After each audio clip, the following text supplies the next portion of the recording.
palavra. Então, perguntando sobre esta pergunta, qual é a maneira correta de se aproximar de Deus, eu estava a lembrar uma situação na minha vida. E como estudante na escola secundária, eu estava muito comprometido no meu relacionamento pessoal com Deus. E eu tive um diário pessoal e escrevia nele frequentemente não somente os acontecimentos do meu dia ou da semana, mas também eu escrevia orações pessoais feitas para Deus.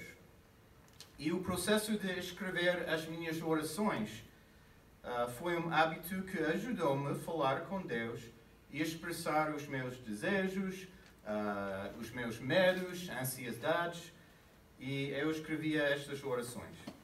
E eu lembro-me como estudante jovem que eu tive cuidado na maneira em que falei com Deus, no meu diário, nas minhas orações. Eu queria que as minhas orações tivessem um tom de reverência, um tom de respeito. Queria que elas tivessem pensamentos e expressões mais ou menos certos, como eu entendi naquela fase na minha vida. Acho que naturalmente tive a ideia que Deus deveria ser aproximado com cuidado e com respeito, e não poderia escrever algo qualquer nas minhas orações. Então, alguns anos mais tarde, agora quando estive na faculdade, também continuava a manter o meu diário e também continuava a escrever orações, mas a minha linguagem mudou um bocadinho durante nessa fase na minha vida. Eu tive o desejo de estar mais aberto com Deus, talvez mais honesto. Queria aproximar-se com Deus mais como um amigo íntimo. E, por resultado, o meu cuidado com a minha linguagem também mudou. Não estava tão preocupado com as expressões certas quando eu estava a escrever as minhas orações. Talvez também o tom de reverência tornou-se menos comum nas minhas orações. E eu lembro-me, uma vez, quando eu estava particularmente frustrado e ainda zangado com Deus, que eu escrevi na minha oração um palavrão na minha oração com Deus. O que isso significa? Então, isso foi uma mudança desde a minha postura quando eu estava estudante na escola secundária. Mas eu pensei naquela altura que eu vi esta mudança como algo geralmente positivo na progressão da minha espiritualidade. Porque, pensava eu estive a aproximar-se com Deus com menos pretensão e com mais honestidade. Então, tive a liberdade de escrever qualquer coisa e de dizer qualquer coisa com Deus. Então, o que vocês acham desta evolução nas minhas orações no meu diário? Esta mudança foi algo positivo ou não? Vocês podem relacionar com esta experiência e a maneira em que vocês estão a relacionar com Deus. Tem alguma coisa semelhante? Não sei. Mas neste exemplo estamos a lidar com o problema ou o assunto de como aproximar Deus no contexto das nossas orações. Devemos aproximar Deus com reverência e respeito, guardando sempre as nossas palavras com cuidado.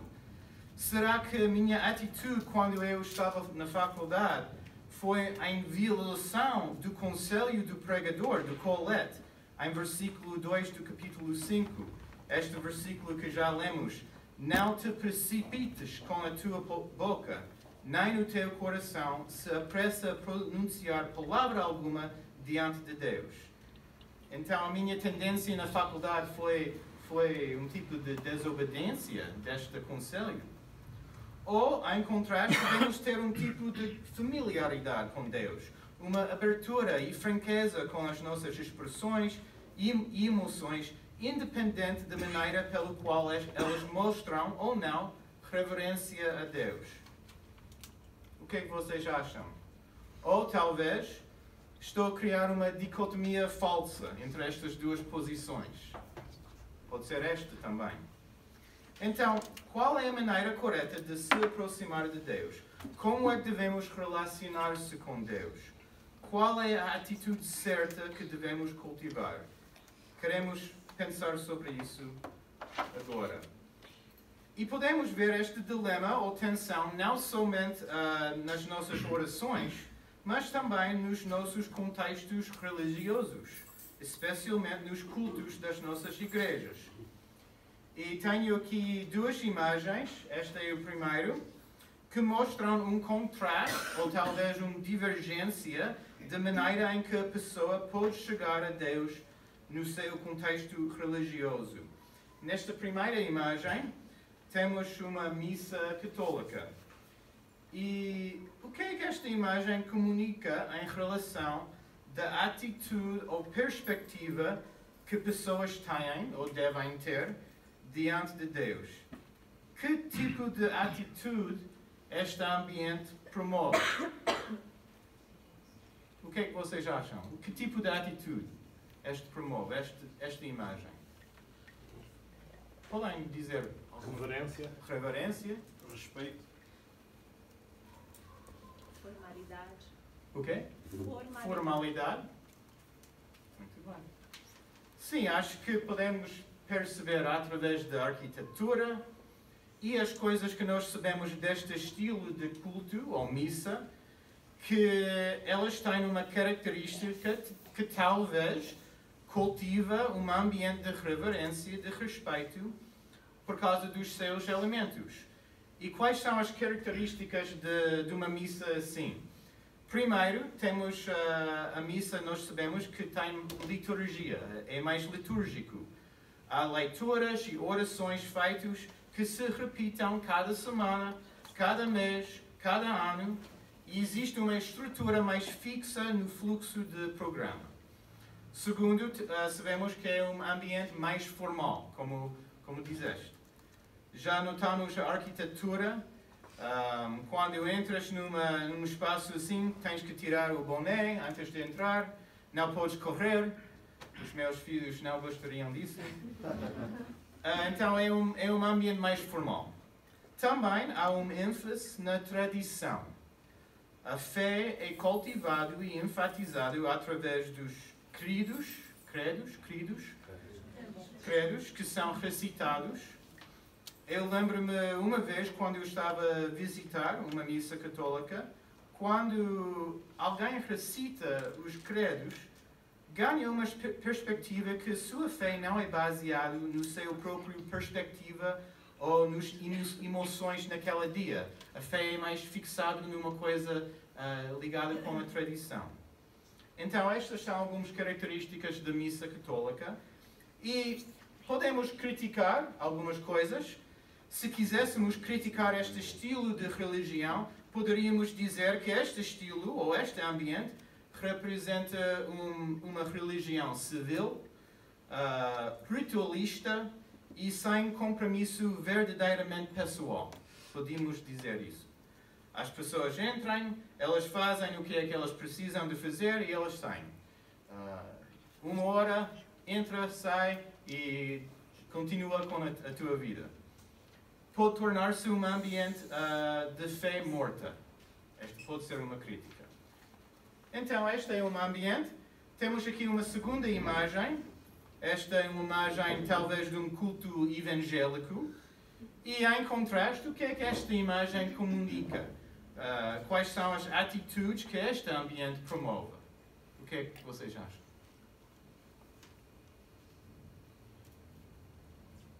Ideias? Liberdade. Redenção. Ok? Redenção. Sim, acho que percebemos que aqui é um ambiente diferente, com algumas características diferentes. Primeiro, talvez podemos notar que o culto é mais responsivo. Os membros vêm com a expectativa de ser participantes ativas. Então, elas vão responder do que está a acontecer. E talvez, por causa disso, há mais variação. Ao invés de ser um ambiente formal, muitas vezes é um ambiente informal. Normalmente, os espaços dos cultos evangélicos são espaços multiuso. A própria arquitetura reflete isso. Então, podemos pensar, este pode ser um ambiente de culto, podemos mudar algumas coisas, pode ser um ambiente de festa, é multiuso. E normalmente há um ênfase não somente na tradição, mas nos assuntos e perspectivas mais atuais. Então, estas são algumas características do culto evangélico. E se quiséssemos criticar este estilo, poderíamos dizer que este tipo de religião é talvez individualista, emotiva demasiado e casual, muito casual. Elas não promovem uma perspectiva certa entre o homem e Deus. Então, voltando à nossa pergunta, qual é a maneira correta de se aproximar de Deus? Vemos esta tensão nas nossas orações e também nos nossos cultos. E o que é que podemos aprender com esta passagem na Eclesiastes? Como é que o pregador, ou o Qoheleth, pode ajudar-nos? Também podemos perceber que há um tipo de, talvez, ambiguidade ainda neste livro. E por causa disso, os estudiosos têm sido divididos sobre a perspectiva do pregador em relação de Deus e religião neste livro. E há esta pergunta. O Qoheleth, o pregador, ele tem uma perspectiva positiva ou negativa em relação de Deus e religião? O que é um pouquinho difícil perceber. Ele está pró ou contra a religião. Por que eles dizem isso? Já lemos alguns versículos, mas algumas pessoas acham que o autor tem uma perspectiva negativa acerca de Deus. Já notamos em versículo 2 a postura de cautela que o pregador tem em relação com as suas palavras. Não te precipitas com a tua boca, nem o teu coração. Então, cuidado. Esta postura de cautela. Também notamos que ela enfatiza a distância de Deus. Em versículo 2. Deus está nos céus e nós estamos aqui na terra. Então, uma distância. Esta pode ser lido como algo negativo. Também no versículo 6, o pregador está preocupado com a ira de Deus e a possibilidade que ele vai destruir a obra das nossas mãos. Então, alguns dizem esta é uma perspectiva negativa. Deus vai destruir qualquer coisa que vocês querem fazer, então mais vale não fazer nada, vamos ficar aqui sentados o resto da nossa vida. Então, este é um lado. Mas eu não concordo exatamente com isso, porque podemos ver que os avisos que o pregador tem sobre as nossas palavras e a superficialidade na religião também estão encontradas em outras partes da Bíblia. Podemos ver que há outros versículos que dizem mais ou menos a mesma coisa. Provérbios 17, por exemplo, diz: quem retém as palavras possui o conhecimento, e o sereno de espírito é o homem de inteligência. Em Salmos 46, lemos: sacrifícios e ofertas não quiseste, abriste os meus ouvidos, como o André estava a enfatizar. E mais uma vez, Jesus, no Evangelho de Mateus, fala sobre a oração assim: e orando, não useis de vãs repetições, como os gentios, porque presumem que pelo seu muito falar serão ouvidos. Então, assim acho que podemos perceber que este conselho é igual do que em outras partes da Bíblia, e esta secção pode ser lida numa luz positiva. O ensino do pregador é semelhante com este aviso de ouvir, de ter cuidado com a superficialidade na nossa religião. E vimos que esta ideia central desta passagem também existe na Bíblia. acho que o Colette, o pregador, está a observar a prática culto religioso no seu dia, no contexto do templo, e ele vê uma prática que não se baseia na obediência. Ele começa, guarda o pé, e ele diz, quando entrares na casa de Deus, chegar-se para ouvir é melhor do que oferecer sacrifícios de tolos. Então, acho que ele está a dizer que uma aproximação a Deus que está baseada em palavras precipitadas e um compromisso casual, no final de contas, é inútil, é fútil. Simplesmente ir à igreja para o pregador não é bom o suficiente. Importa como vamos. Então, vamos voltar a estas duas imagens e o que é que podemos perceber com isso? Acho que primeiro temos de notar algumas particularidades interessantes no nosso dia de hoje em relação ao nosso contexto religioso. Primeiro, podemos notar que o papel de tradição está a tornar-se menos importante hoje no nosso contexto mais secularizado. O Alfredo Teixeira, no seu livro Religião na Sociedade Portuguesa, mostra que há um movimento na nossa sociedade de destradicionalização. Então, tradição está a tornar-se menos importante, não tem o mesmo papel na sociedade do que tive, por causa do nosso individualismo, o nosso contexto pluralista, urbano. Então, a tradição não tem o peso do que tinha. Também é interessante notar, para cada tendência, existe uma contra-tendência. E é interessante notar, por exemplo, nos Estados Unidos, onde eu sou, há uma tendência oposta do que está a acontecer aqui na Europa. Há uma tendência em algumas igrejas evangélicas para ter mais tradição, mais liturgia e alguns elementos mais católicos. Algumas mega igrejas estão a adotar práticas desta maneira. Então, é interessante perceber que há tendências, mas também há contra-tendências ao mesmo tempo. Mas podemos notar e observar, finalmente, que o espaço religioso de qualquer tipo está a diminuir na nossa sociedade por causa da secularização. Então, o que é que isso significa? Acho que temos de perceber que há armadilhas com cada tendência aqui representada. O temor do Senhor não existe simplesmente em participar numa religião civil. Também as tendências de ritualismo ou hábito, sem pensamento e sem reflexão, pode acontecer em qualquer ambiente, não somente o mais tradicional ou o menos. Religião é mais do que emoção. Às vezes podemos tornar-nos demasiadamente casual e informal. Acho que esta é uma tendência mais nos cultos evangélicos. Eu lembro-me, ultimamente, convidámos uma amiga para a nossa igreja e ela estava um não crente e depois do culto ela comentou que as nossas missas têm um ambiente muito informal. E foi interessante porque eu não podia perceber se esta foi um complemento ou uma crítica. Muito informal, ok. Então temos de perceber que esta é uma armadilha também. Não importa quais sejam as tendências nas nossas igrejas e na nossa vida pessoal, o que importa é obediência.